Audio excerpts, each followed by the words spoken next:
So some of you out there may know that one of my favorite minis is a John Cooper Works Countryman, but with a manual gearbox. Very, very hard to find, until now.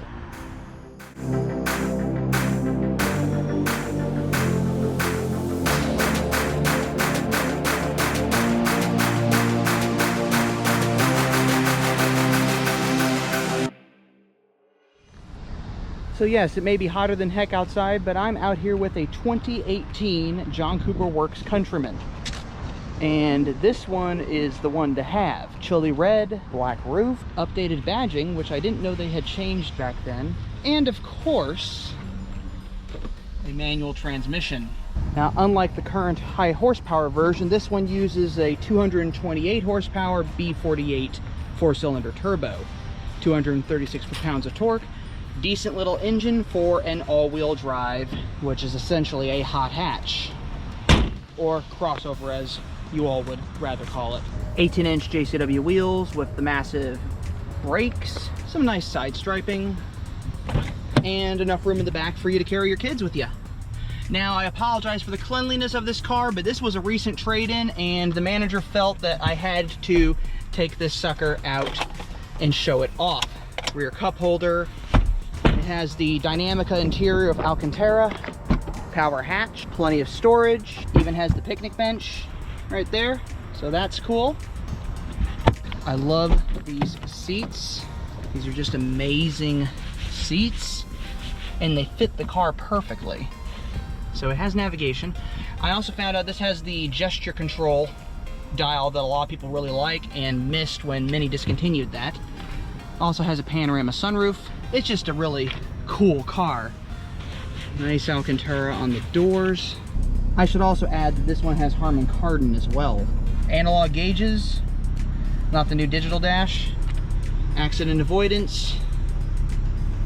Nice. Touchscreen, by the way, so this is touchscreen navigation here. So this must have Apple CarPlay as well. What I like about the JCW Countrymans is they sit up a little bit higher, which is not something that every Mini owner likes. It makes the driving experience a little bit different. I like the manual transmission in these cars. I know a lot of people don't like manual transmission in Countrymans, but it seems to work for me and it seems to work for this particular car. So that's saying something.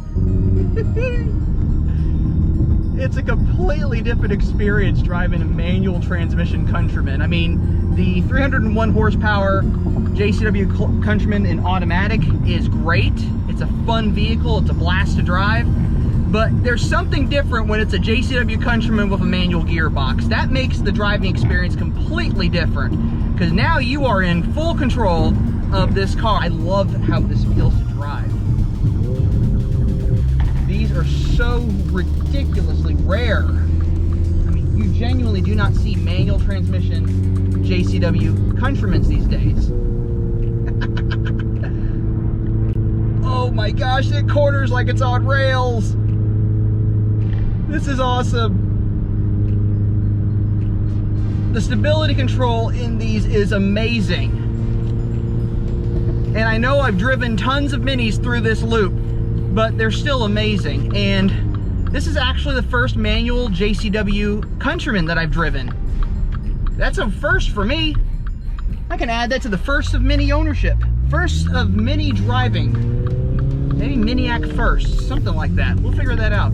But this is the first time I've driven a manual JCW Countryman. Now I just gotta drive a manual JCW Clubman.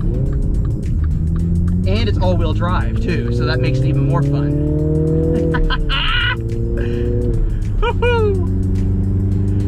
There it goes so quick.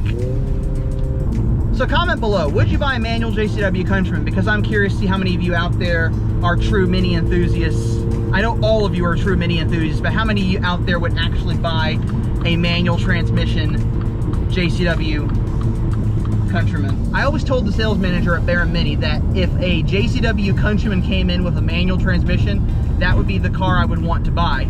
The problem is, it's not the right time. That's a wrap on my first drive in a manual transmission JCW Countryman. And as always, before I let you go, I just want to remind you all that life is too short to drive a boring car, so drive a Mini. Oh, and this was recorded on August 26th, So happy mini WTF day, or should I say happy National Mini WTF Day. But anyway, I'll see y'all later.